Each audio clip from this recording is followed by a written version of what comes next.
Today, we're diving deep into the world of World War II battleships. We're talking about the biggest, baddest ships of the war. From the massive guns of the Japanese Yamato to the German Bismarck, these giants clashed in battles that changed the world. The Japanese Yamato was huge, a true behemoth of the seas. It was a symbol of Japan's power and amazing engineering, representing the pinnacle of naval architecture at the time. Its main guns were so big, they could shoot shells weighing over a ton across a distance wider than the English Channel. These guns were the largest ever mounted on a warship, but even this giant wasn't unbeatable. Despite its formidable presence, it faced numerous challenges during its service. Near the end of the war, the Yamato was sunk by planes in Operation Tengo, marking a significant moment in naval history. Its sinking symbolized the end of an era for battleships. The Musashi was the Yamato's twin sister, just as big, just as powerful. Together, they were the peak of Japan's navy. Sadly, the Musashi didn't last long. American planes sunk her during the Battle of Leyte Gulf. The Bismarck was the pride of the German Navy,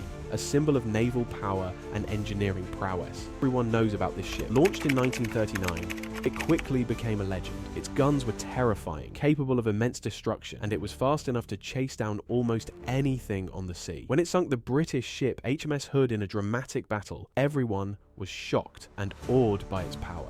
But the Bismarck's victory was short-lived. The British Navy was relentless in their pursuit. The British Navy hunted it down and sunk it in the Atlantic, marking the end of its brief but impactful journey. The HMS King George V was the tough guy of the British Navy. Maybe not as big as the Japanese ships or as fast as the Bismarck, but it was a tough opponent. This ship was key in hunting down the Bismarck, adding its guns to the chase. The USS North Carolina was a fast, new kind of American battleship. Its speed meant it could get anywhere in the Pacific quickly. This ship saw a lot of action. It fought bravely in many battles and earned its scars. The Iowa-class battleships, like the USS Iowa, were marvels of engineering and power.